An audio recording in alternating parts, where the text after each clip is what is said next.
So we'll see now. I figured do a something. What I did note.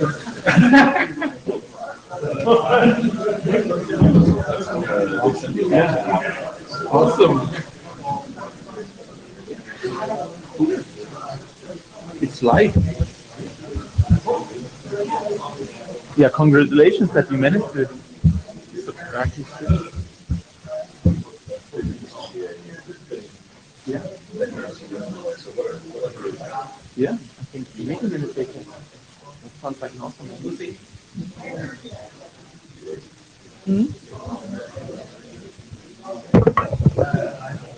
Hi guys, hello. Test. Test.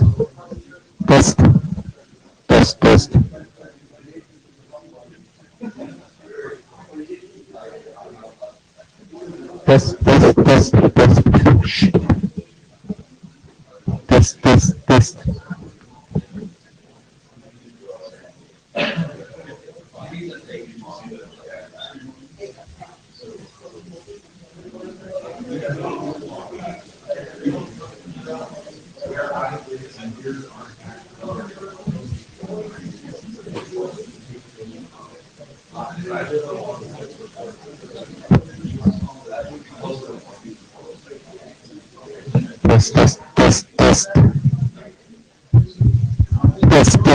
None of the microphones work. Why is that? But we are supposed to start now, aren't we? Test. Can you hear me? Does the microphone work?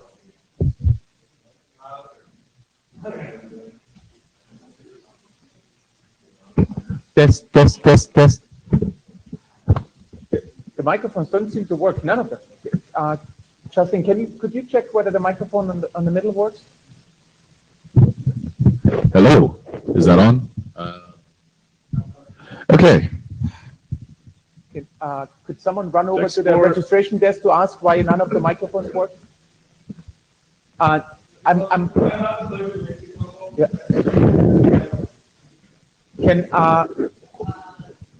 Can someone do the meeting minutes? Okay. Test. Okay, cool. Thanks. Great. Guys, let's start. Can someone do the meeting minutes? I have a special gift for someone who does the meeting minutes. Do I now find someone? No, I won't say one. Who can do the meeting minutes? Chef, can you do the meeting minutes? You get you get this book for free. I'm not kidding. More stuff to carry for you. Okay.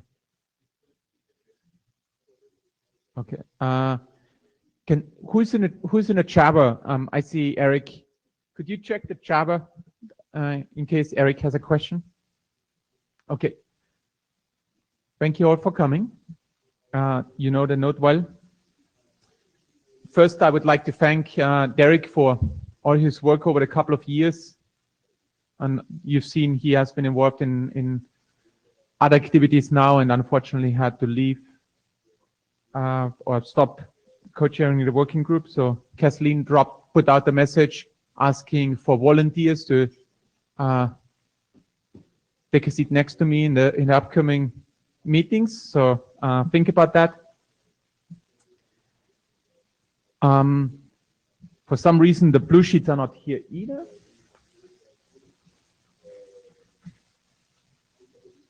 They are here.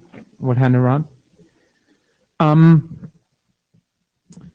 So I took a look before the meeting, right before the meeting, I took a look at the website and noticed that most of our milestones were out of date. So I tentatively updated them. So when we go through the items, I think we should also think about the completion date of those. Yeah, and I need to add the Oauth security topics document to the milestone list, which Kathleen needs to approve as well. Here's the agenda. We need to do a little bit of agenda bashing because some of the presenters are not here on Friday, which is our second session in this week. So apologies for that.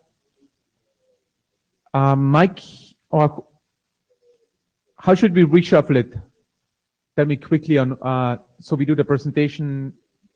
Nat, you are going to be here on Friday. Okay, so you need to do the JPOP presentation today. And William, I think you're also not here on Friday.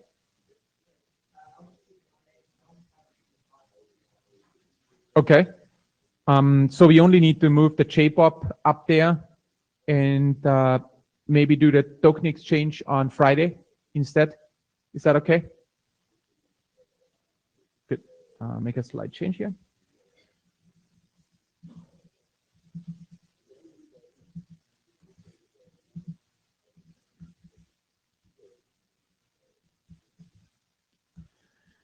Perfect. Okay. So, William, do you want to start?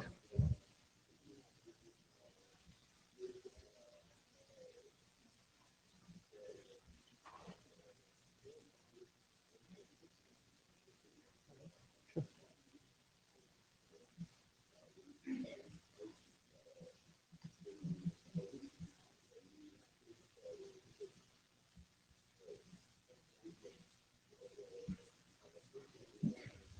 Does it work?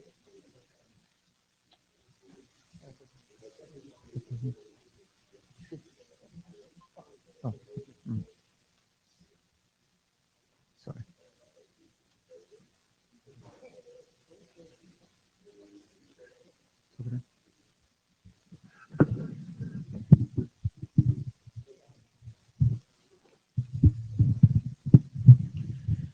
Okay, hi everybody. William Dennis, Product Manager at Google. So I'm talking today about the Oauth 2.0 device flow draft. So I'll just start with a quick recap for anyone who's unfamiliar what this draft is. So this is an authorization flow that's specifically designed for devices that have an internet connection, but they don't have a browser or they have limited input or some combination of that. In this flow, the user will actually review the authorization request on a secondary device. So this could be their phone or it could be a laptop. Here's kind of an example of an app on a TV. So it's displaying the URL that the user has to visit and enter the code. So the user will basically just go to that URL, enter the code, approve the request. While this is happening, the device is actually polling the token endpoint. And if the user does complete this action, then they'll get back either a authorization granted or authorization rejected. These codes typically have an expiry. So after about 30 minutes, for example, this would end up not working. So the requirements are that internet connection and a display mechanism. So it really doesn't matter what that mechanism is. It could be visual, could be audio, but there needs to be some way for the device to actually instruct the user what that code is. So it doesn't need a two-way connection to the user's device. So that's an important distinction. What this means is that a lot of different apps like, say, an Xbox app or a smart TV app, various different kinds of apps that are capable of connecting to the internet, but are not capable of communicating with the local device, that don't have any kind of convenient input mechanisms or a browser. It's sort of broadly applicable to that class. So TV apps, printers, you name it. What it isn't for is a device that has a browser and a rich input mechanism of its own. And I guess there are some exceptions to this. But broadly speaking, those devices like iOS or Android or a Windows Mac device should be using just regular Oauth 2, using the Oauth 2 for native apps BCP. Okay, so what are the changes since last time? It has a new and fairly unwieldy name. The name is attempting to explain the type of device that this is applicable to, avoiding conflicts with other ones. We'd love to have input on the name, but preferably on the list so that we don't waste people's important time here. But the point we're trying to make is that if your device has a browser and a keyboard, then this probably isn't the Oauth flow that you're looking for. The other change was we had this parameter that was basically a no-op response type in the device authorization request. I think this was a holdover from when the spec was sort of more closely related to the OAuth 2 authorization flow and just sort of stayed in there. It turned out no one was actually implementing it. So when we deleted it, we looked at Google's implementation, we weren't using it. Justin looked at the MITRE implementation and they weren't using it. They weren't even like purposely ignoring it. It was just completely ignored. So this is a good chance if anyone would like to preserve this like potential extension point, speak now or forever hold your peace. And I will point out that the device authorization endpoint is not the OAuth authorization endpoint. This is a really important distinction to make. These are completely separate endpoints, and there's a good reason for this. The OAuth authorization endpoint is assuming that there's a user session, that there's a user agent and user interaction, whereas the device authorization endpoint is more of a back channel thing that the device is doing just to pull down, just to initiate the device authorization request. The other change, this was a suggestion by James Manager from Telstra, was to provide a standardized way of embedding the code in the verification URI. And so this is what we came up with, a fairly straightforward method of composition. Now, importantly, this is an optional enhancement. So a server who is receiving this verification URI does not have to honor the fact that the code is on that URL. That's a very important point. So clients cannot actually assume that will be processed. It's a hint more than it is anything else. The reason behind that is mostly security. So we have some concerns around this device flow that it could open some avenues to phishing attacks. And by embedding the code in there, it potentially makes that easier. So we don't want to force authorization servers to process that. Authorization servers that do process this probably want to have like a Bluetooth-like pairing confirmation screen using that value rather than just simply accepting it and continuing for that reason. You basically want some evidence, or you want the user to confirm that they are looking at their device that has this code, or they just heard their device that has this code, and not that they've just clicked a link on an email. So there is, you're still sort of opening yourself up to a little bit of an attack, right? So I mean, the user might not pay that much attention to what it's going to just display a little OK button, and it's going to be really comfortable to hit that OK button, right? I 100% agree. It's unlikely that Google is going to implement this, but that said, I can still see the value to it, and the value is just demonstrated here. So this is an example where the TV app has decided that that say all their users use QR codes and it would be convenient to display a QR code. And so in this case, it's helpful to have some mechanism of composition of those two things to avoid them being separate. So the spec now documents that method, but then leaves it up to the authorization server to decide how to process it. So if you decide that you're worried the users won't follow your instructions or won't understand what they're pairing, then please, require entry of the code. This is likely what we're actually going to do.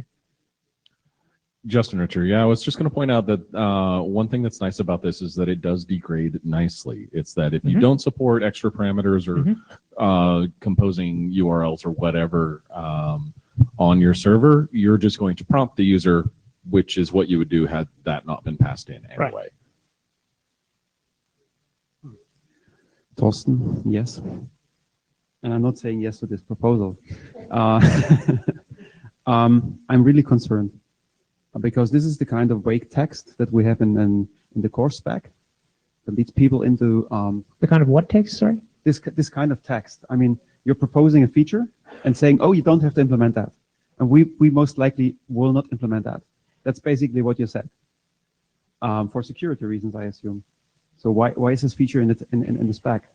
I mean, in the end, the device flow is, from my perspective, is vulnerable to session fixation, right? Because you can set up a transaction, and then you can trick the user into authorizing this access. Giving that feature, you can fully automate that. You can send a URL to the victim, clicks on the link, and if it has a single sign-on, You just have to Okay. somehow overcome the user consent and you're done. Let me unpack that a little bit. So firstly, I agree with you in general that it's a really bad idea to specify things that you don't think people are going to use. I'm very much against that. So I was a little bit hesitant to put this in. However, this week I have heard of people that are planning to use this. So it seems like this is something that is going to be used. So let's talk about the security for a minute then. If I was implementing this, how I would do it is I would display a pairing confirmation screen, much like the Bluetooth one, to say, and have instructions like, is your device displaying this code currently? And Okay. what I'm saying is I think it would be possible to come up with a user interface that mitigates that concern while avoiding the need to type the code in. I'm not necessarily saying that I've solved that, but I think it's a reasonable thing that could be solved. I think another option would be to have security considerations text saying this is a really bad idea. If you were to add this kind of parameter, here's how you might do it, but it will lead you to these things, right? And there is a reason why we're not putting this in the spec. I'm not convinced that it's a bad idea for everybody. So a case came up on the weekend where there might be a device that has a QR scanner. I don't know. I think it's a useful composition to document, and we've documented it in such a way that no one is forced to use it. And as Justin said, it does fall back extremely gracefully. So William, who proposed that feature? James Manager. Okay. He actually proposed a feature that required this code to be processed. Yeah. So we actually changed that to be an optional feature. I'm totally surprised because I learned James is a very paranoid type of guy. But okay, I just took a look into the security consideration section. It discusses this kind of attack. It's called remote phishing, but I think it needs more thorough analysis and discussion, because I'm not really convinced that this cannot be utilized in a combination of phishing with click checking and all this stuff. Because in the end, if you just everything you do is show a confirmation screen, then an attacker could also get past this confirmation screen if you do not really require an input by the user. So it still has it causes a mixed feeling. I mean, what if you supplied all but the last character? I mean, there's a lot of things that you could do, right, if you wanted to.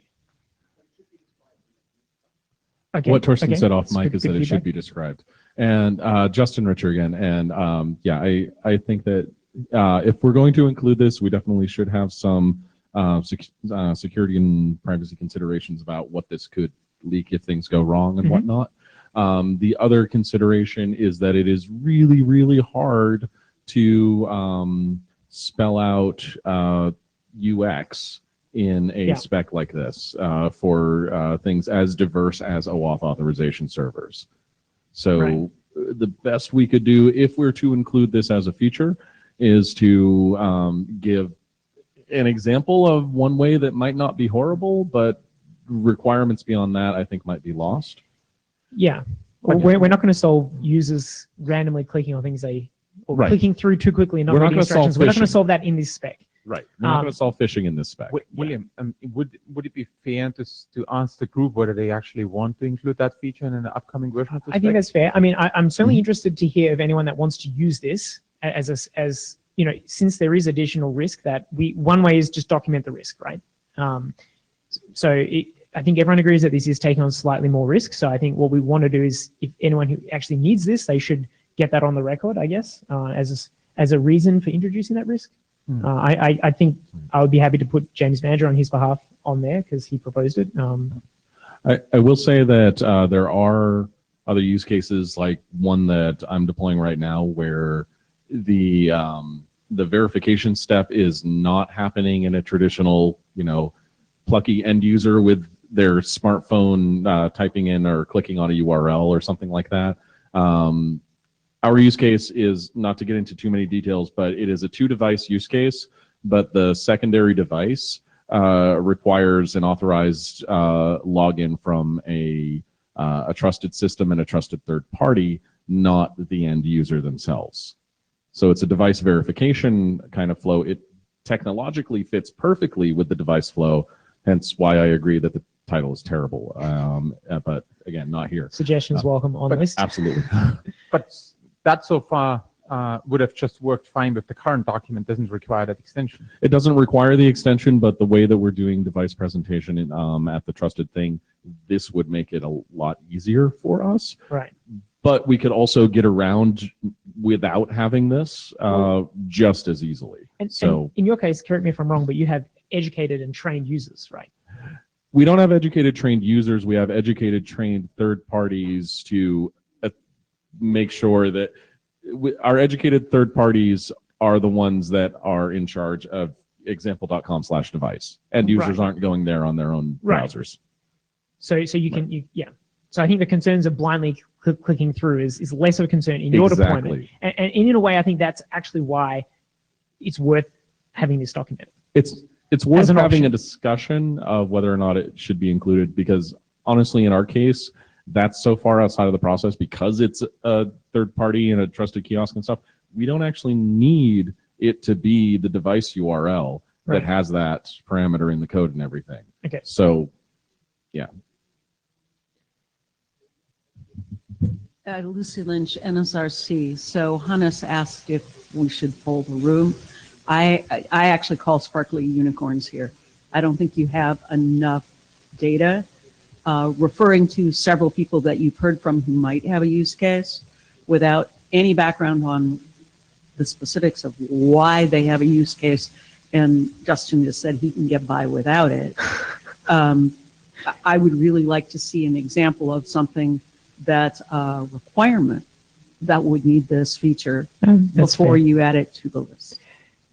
I mean, yeah, so I find myself in an interesting position here because I actually opposed this before I wrote a version of it that let me show.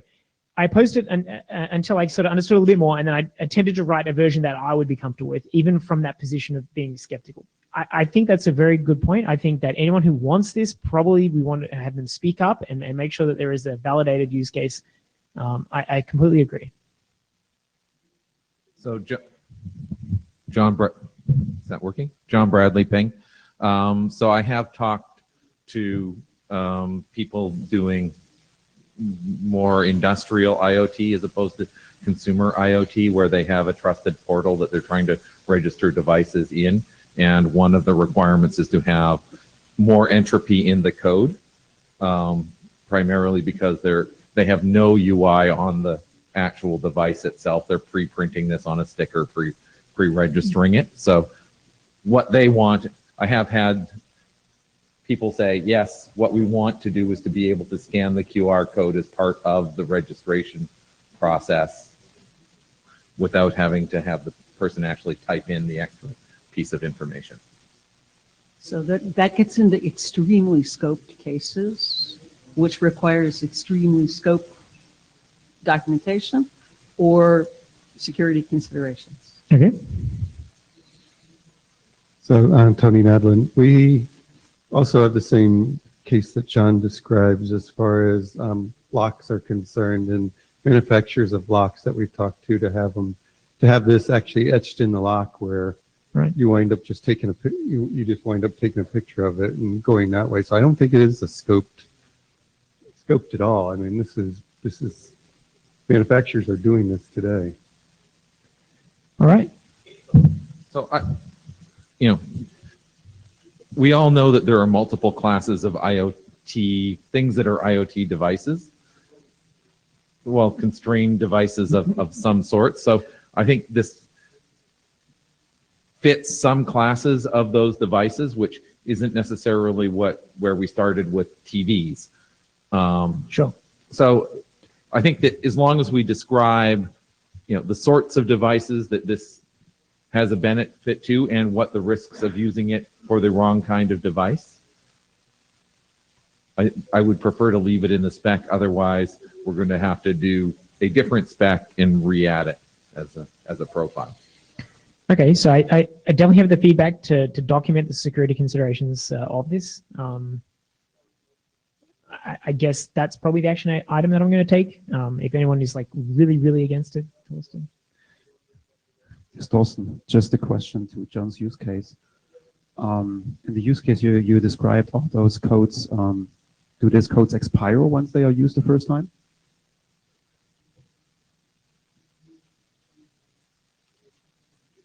That is still a conversation with the device manufacturer. The notion at the moment is that those codes are only active for a window when you go through some boot up process with configuration process with the device. But the code would be used multiple times, but you would have to do something with the device, push a button, plug it in, stick your hand in the boiling oil, or. This is awesome. I'm not surprised about this answer. I would suggest to treat this use case differently and to specify it differently, because if the use is the code is more or less used as an identifier for the device for provisioning purposes, this is completely different from the semantics of the device code in the spec.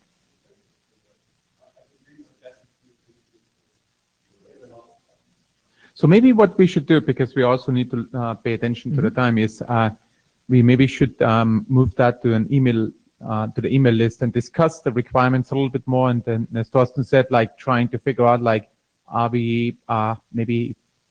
I think we need to think this through a little bit more. Yeah. Sounds like. Yeah. But it's still an interesting thought. I'll put it on the list. Yeah. I guess my hypothesis is that it would be possible to do this in a way that is secure from a usability point of view, and therefore we shouldn't prevent it. That was sort of why, in the end, that I accepted it despite being against it. I felt like I wouldn't put it past someone to come up with a good pairing UI that really tells the user, are you looking at the TV that is displaying that code? Make sure that they actually are. I mean, I'm just saying that my belief that is possible means that I feel like it's worth. Captain Moriarty, AD, that just scares me, right? From a privacy standpoint, I can't even see the IHG letting that go through in writing. Sorry, can you explain the privacy concern? You know that person is watching that TV show where they are. That's no. I meant that they were looking at the TV. So so this is the TV that's showing the code, right? And then I scan the QR code on where's that TV? in my living room. Like I just bought it. It's a smart TV. It's not a program. It's just a sticker, for example, or it shows it on the screen. Oh, just for registering. Mm. Okay. Yeah. So when I thought you were displaying it, by the way you phrased that last time. well, I mean, it is also displayed. So think about it like this. Yeah. Let's discuss this on the mailing Yeah. list. Let's stay on the mailing. Yeah. Start Let's working not with try to documents. dig ourselves Okay. the whole little little bit deeper. I don't think there's a privacy concern. I mean, it's a user-initiated action that they want to authenticate their device. They've chosen to authenticate their device. That's so there are some examples like the YouTube app. You could have like a printer app. So say you want your printer to be connected to a document service to print documents. Printer doesn't have a browser or a keyboard, so you're going, I want to configure Box or I want to configure Google Drive or something, and you click the button, and then the printer is doing this, and this is displayed on the printer, and then you pull out your phone, potentially scan a QR code or type in the code, and then you can approve that request for the printer. The printer then gets an Oauth access token and can access your documents in order for you to print them. So it's a user-initiated flow. It's certainly not any ambient. Okay. So we also added security considerations to the document. So the previous drafts actually didn't have any. So we're covering a whole bunch there. So it'd be good to get working group feedback and review on those points, and maybe we can add some more. Okay, so this is hopefully an uncontroversial change. We added a definition for the OAuth 2 authorization server metadata. Actually, we're already using that. I did some interrupt testing earlier today with Justin. It's quite useful having that as sort of machine readable documentation. It's quite useful. We also clarified that the rules around expiry. So we do recommend that tokens expire at some point. That is really up to you to control though.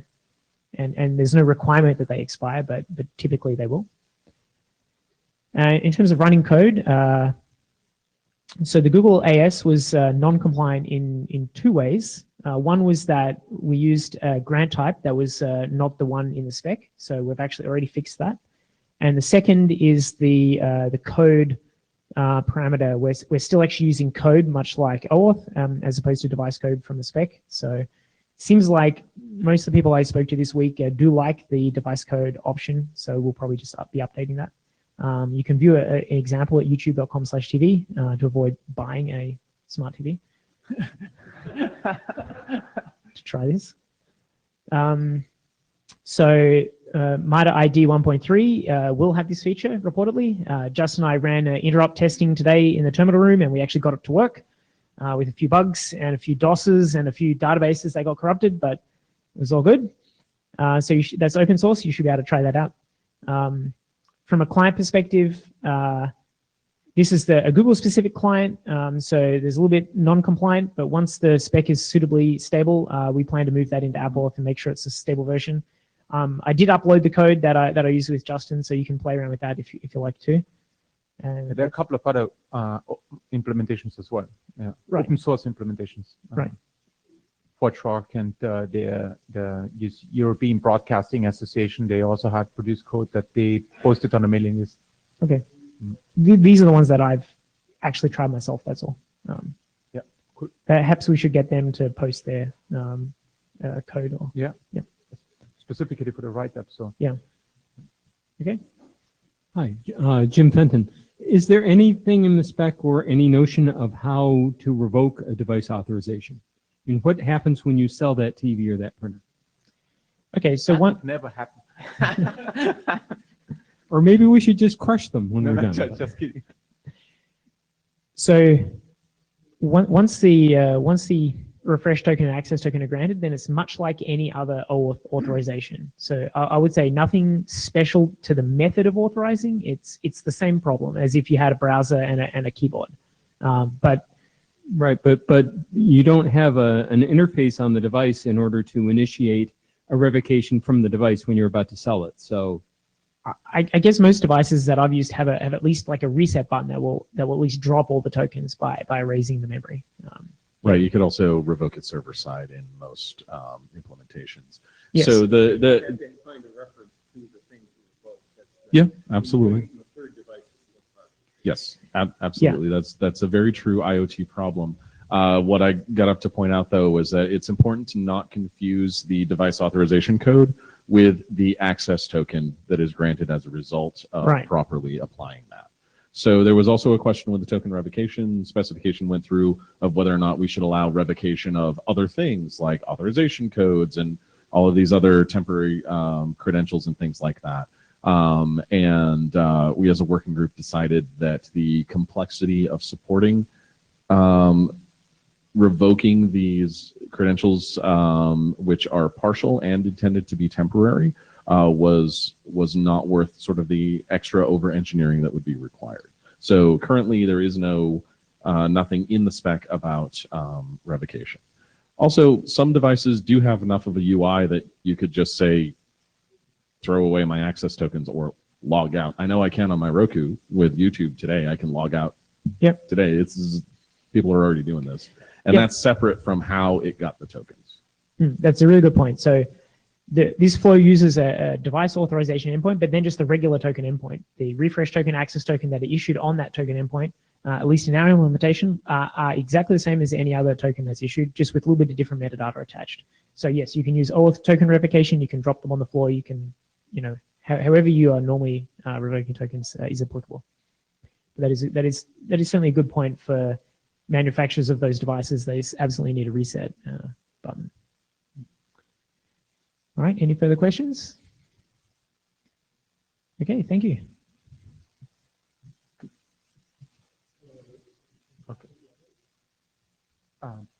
Nat? So I was hoping, like the document is further along, but there was good feedback, and so would probably take us, let's say, a month to discuss these type of things and then see where we are.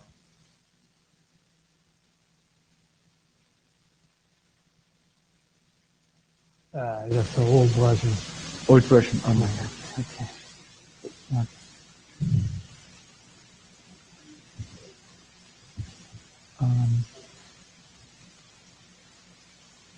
Give me a second. Okay. Where did you send it to? to that thread. Oh, sorry about that.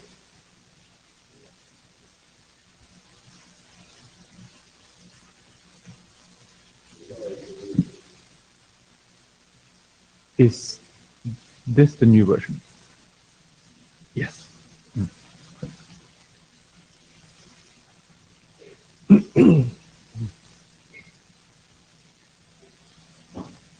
I will upload the most recent version. Sorry, the guys on the phone. Yeah, on the- not too much change. I can also talk about those. So thanks for giving me time today for describing this Oauth J-pop thing. The Oauth J-pop actually is a parallel document to 6750, which is bearer token usage. This is JWT pop token usage. Okay. So we talked about something like this probably 2 years or 3 years ago, and then we believe that the token binding is going to solve them all, and we stopped, considering this kind of things. But that was not quite the case. On some circumstances, it clearly wasn't the token binding for the short time is not giving us an answer. For example, in the cases that I know about is they can't touch the infrastructure and everything has to be done at the application layer. And also need somehow to tie back to TL's client authentication or something like that. And they actually need it now. For example, UK Open Banking, they have to code it now. So I and John, several other people came up with something called J-pop, right? And I've just sent out the draft 04 to the mailing list. And the draft defines JWT pop token, sender constraint token, which is, there are two types of them, DN constraint token, client ID constraint token, and then there are key constraint tokens as well, which is actually described pretty much in RFC 7800. Okay, and then we talk about the resource access method. One way to do is to tie into the mutual TLS. The other is the signature, pretty much as in the digest authentication. And then we talk a little bit about authorization error and IANA consideration. Now, the JWT POP token looks like this. It has to have issuer, audience, IAT, issued at, and expiration, and confirmation object. And confirmation object can have several times. It's saying CN, but it's typo, DN confirmation method, right? It used to be CN, but it's now DN. So in the confirmation, you just have DN as a string. And then client ID confirmation method, you've got client ID down there. JKU confirmation method, you've got JKU and KID. That's KID should be small KID. It's the PowerPoint kind, right? And in addition, the document has a whole bunch of other things which has been defined in IANA registry and other documents. And it's a discussion point if we need to keep them all, but we have put them all for this document right now. And then we got resource access method. Mutual TLS access method is used for CN confirmation method and other things. And then signature method for key confirmation methods. And the mutual TLS access method, I didn't create any special slides because it's pretty much, just one paragraph thing. confirmation record, confirmation protocol object actually has matched to the what you got in the TLS client authentication. So that's pretty straightforward. For the signature method, it's pretty much the same as the digest authentication, except it's not using MD5, but JWS. And that's it. And downside of us not start standardizing it now is that groups like Open Banking Standards in the UK will probably start doing their own things, or not even mandating anything, but each bank start doing their own. Will hurt the interoperability. So I think it's a good idea to start doing it here now. So my request to the working group is to please adopt the draft as a working group item so that we can formally start discussing. That's my last slide. So John Bradley Ping. So one of the things that's motivated pushing this forward now, we thought about doing it last year and the year before, but without a clear consumer of this, we didn't want to confuse people with the work that we're doing on token binding. And I think token binding is still the right way for consumer applications, but we have banks that are doing server to server stuff, and they have their own CA and they have their own set of laws, etc. And they're looking for advice. How do they do mutual TLS proof of possession with Oauth? So having something that we can at least discuss with them is better than throwing our hands up in the air and say, make something up on your own.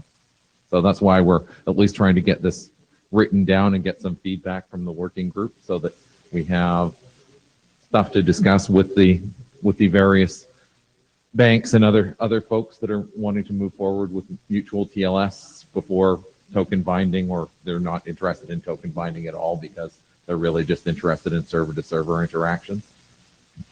John, this is related to this payment service directive that came out recently? It's related to both the PSD2 and to the open banking regulations, which are related but not exactly the same. So there are the Open Banking Consortium in the UK was created as a result of UK government regulations around opening up banking APIs in the same way that PSD2 is, except that they have a deadline of the end of this year for the major 8 banks to actually have OAuth APIs opened up. So they are under a tight timeline. So telling them we'll get back to you in a year or so isn't making them happy. Tony? Tony Nadlin. So we tried to wait for token binding also, but we've had to implement some stopgap measures in between. But it is different than what you guys have done here. So, I'm not sure that the current draft would be the only way that I would approach this. There's other things that we would probably want to consider if we needed to take on this working item. Can you explain on what you did, Tony? If we accept this as an effort, we'll submit what we've done as our stopgap measure into here. That'd be great, actually. We would be more than happy to take your input but this at least kicks the ball off so that we can pry whatever thing that is, of course, totally interoperable that you've done in secret out of you so that the rest of us can interoperate on it.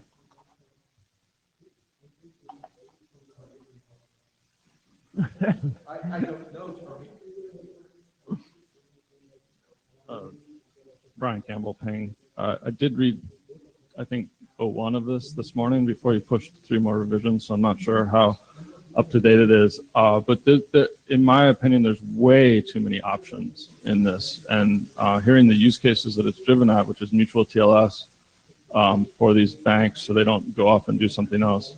And if that's the problem we're trying to solve, we should solve that problem, which would mean getting rid of the JPOP part of it, the the nonce challenge response signature, it would mean, and I think we could do away with a number of the confirmation methods around mutual TLS that either aren't applicable in some cases or introduce a lot of complexity on the resource side, like the JKU method would, that complexity belongs at the authorization server layer, not at each of the individual resources. So scaling it back would be generally, I think, more appropriate, particularly if there's tight timelines here.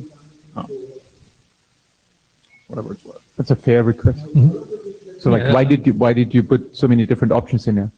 Actually, we've listed out everything which is defined in IANA. Okay. So I'm the guilty party. It was everything that was in the existing IANA plus a couple of IANA didn't have the thumbprint, etc. defined, so I did make up some of them. What I wanted to do was get the list Okay, of you want to possible things to do. show the solution space. I agree with Brian that we should maybe have one thing that we actually do, but unless we actually compare the options, get some input from Microsoft or other people, and then pare it down to one, maybe two ways of doing it, I agree, but unless we actually write down what the options are, it's hard to discuss them. Makes sense, yeah. Unless, again, if you're trying to solve a very specific use case on a tight time frame, another approach would be to solve that use case on a tight time frame instead of enumerating all possible options and then trying to get input from someone that probably won't give it, that will be totally different, and then slow down the whole thing. And what I'm suggesting is that this approach likely will not get you the results you want. You will have a document that we're talking about what options should it be, client ID or this type of confirmation method, in 2 years having the same conversations after the banks have already deployed whatever it is they're going to be deploying.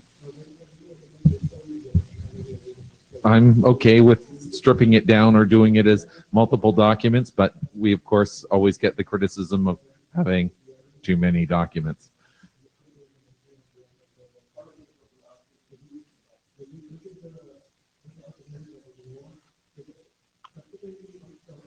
Andy Fregley, VeriSign. I represented my company in several of the IoT consortiums. And what Could you talk a little bit louder? Yeah, there's Because all this stupid noise on my back. Okay. So anyway, what I'm seeing, I'm kind of a new to this group, but I've been watching the mailing list, and what I'm seeing is a kind of a convergence on what you're doing from a high level perspective. Is going to cryptographic proofs of trust in what you're doing with the clients and the authentication. And I don't know, like this group's been focused on like interactive authentication and authorization, well, the open ID with the authentication.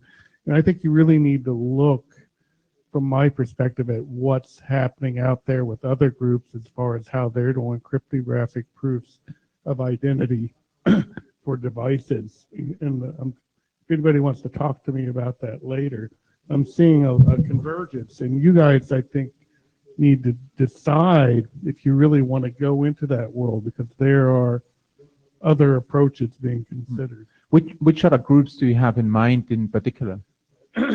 Well, I took part in the Industrial Internet Consortium in what they were doing, the All-Seen Alliance, and what they were doing.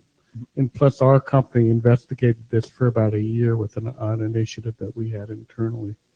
So, yeah, I'd love to talk to some people about it, because I see some convergence, and I see you moving toward cryptographic approaches, but you also have all this legacy way of doing everything through the user agent and using redirect. Yeah, I think there's also, you may be interested in the work we do in ACE. I don't know if you've been to that group earlier today, where we are using Oauth specifically for the IoT use case, where we are not always involving the user quite naturally. So I don't know if you are aware of that effort. So I will this send you some pointers.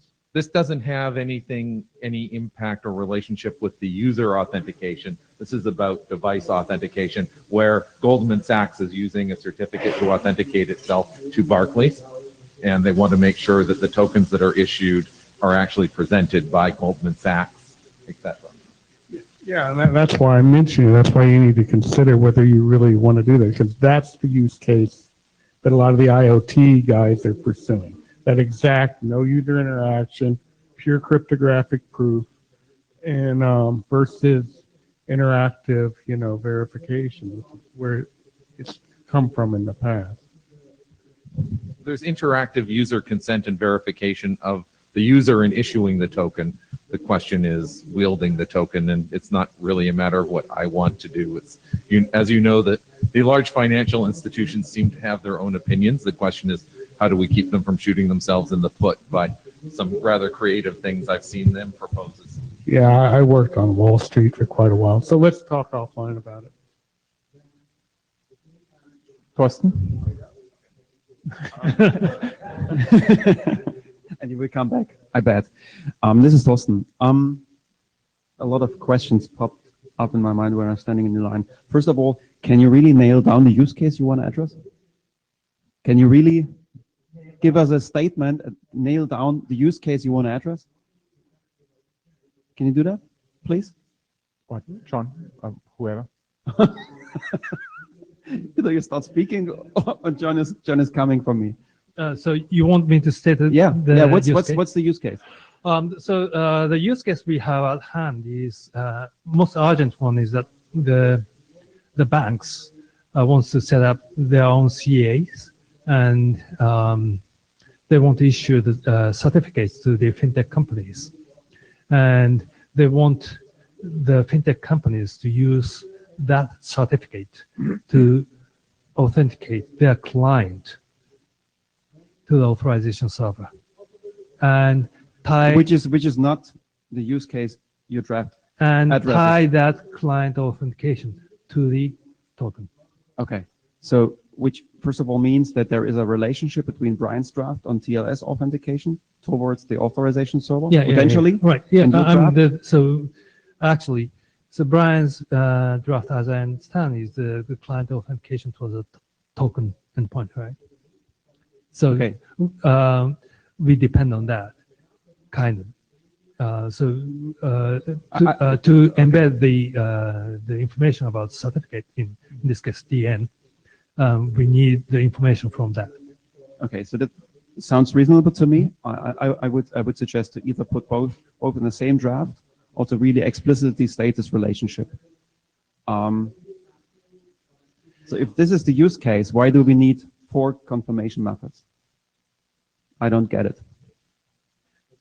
I think I sort of understand it, because the idea was to explore the solution space and then let the group pick one and go with that one. That's okay, how I would also strongly John. advise to go with exactly one method. John Bradley again. So the feedback that I've gotten from the banks is all they really care about is that distinguished name. They don't actually care about any of the other confirmation methods. But coming before this group and saying, oh, look, aren't we smart? We're going to use distinguished names for uniquely identifying things. I can expect some number of people to have. So we provided some alternatives.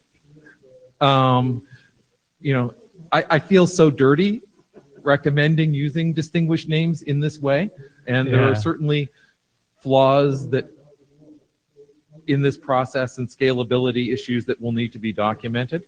If you had multiple CAs all using distinguished names, you'd have differences, and you'd have to have a canonicalization process. There's all sorts of things where this could go wrong. But if you have one CA that's going to issue certificates to these entities where there isn't a unique common name, etc., then using the string that you produce out of distinguished name kind of works. If so what the banks want to do is issue a certificate to Goldman Sachs and issue a software statement along with that says what the distinguished name is, and then have Goldman Sachs go around to all the other banks and be able to use that software statement to register, and all of the actual transactions, the client authentication, and token presentments all have to be done over TLS channels that contain the distinguished name that the central banking authority put in the original software statement. So they want to combine OAuth dynamic client registration with traditional PKI. God help us all. I did not come up with this. So John enables. Yeah. Okay.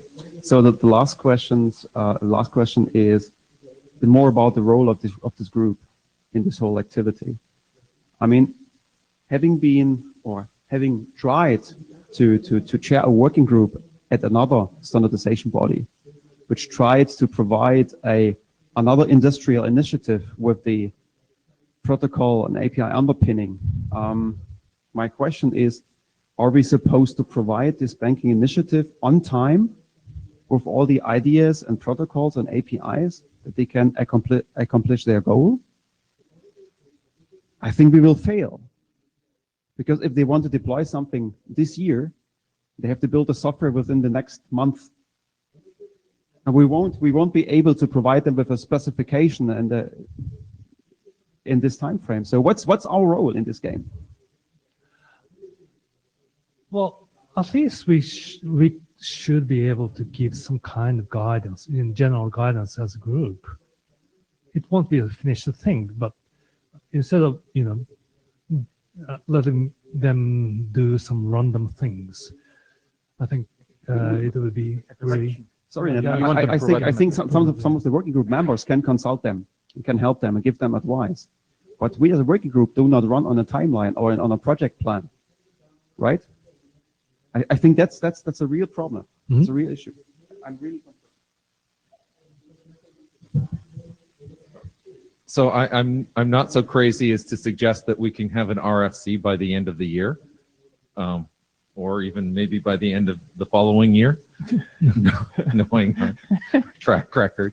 But having something that they can at least point to and as a working group draft actually helps them significantly, because that's just the way that their bureaucratic process works. If there is something in a standards body, it's easier for them to at least discuss it because it's not coming from a single vendor. Okay, I hear the words. This is Thorsten again. The worst case that can happen is that in a year time frame we have a draft which describes something. It's being implemented in several places, and afterwards every proposal for a change is answered by no. This is already implemented and deployed. We can't change that. And I've seen that too often. So I'm staying concerned. Lucy Lynch, NSRC, +1 to what Thorsten just said. The idea of putting a draft out so that you have something for a conversation point with people who are in a fast implementation process when you know you're not going to have completed or defendable work makes me even more concerned about the scope of the document and the number of options as opposed to the single use case that you're addressing. The only positive I see out of this is that you would get additional potential solutions on the table, since Tony said they would submit immediately, but then you have 2 drafts for reference. So just saying. But on the other hand, I also think it's good if there are consumers who want to use OAuth and actually reach out to the OAuth working group. In some sense, that's a positive thing, like people just don't randomly do things. They actually come to us because they believe that we can work this out with all the caveats that are there. But question-wise, first of all, we are running out of time, and second, who has read the document? Not the one that Nat submitted today, but some version. Yeah. So maybe we can sort of find some reviewers and get that discussion going. I think that's the best that we can do at that time. You see a few hands, but not many. Anyone interested in this topic? Thorsten, you go, Brian. Who else? Anyone else? Another. I'm trying to find a reviewer. What was your first name? Andy. Okay, that's good. Pretty good. Okay, perfect. Thanks very much. So if I read time correctly, then we are actually done. Is that correct? I think we ran a little bit over time, so we have to. Luckily, we have some time left on Friday to go through the rest. So we actually good. Oh, blue sheets. Has everyone signed the blue sheet? If you haven't signed the blue sheet, raise your hand so we can pass it around. Yeah. Funny. This is Thorsten again. I would kindly ask you to give the security document a review. So today, the first version of the working group document was published. So please give it a review and provide me with comments so we can bring this document forward. Thanks.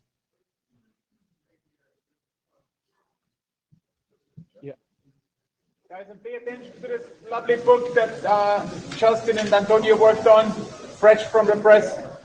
Yeah, so the Oauth 2 in Action book is out. If you would like a discount code, come find me.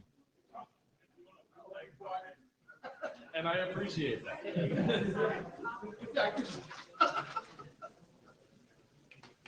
If you would like me to deface your book with a signature, I will happily do so. If you would like me to digitally sign your PDF or Kindle file, I can do that as well. He's like, but I want it signed. I was like, you can do that. Here, and you can also do it yourself. Here's my private key.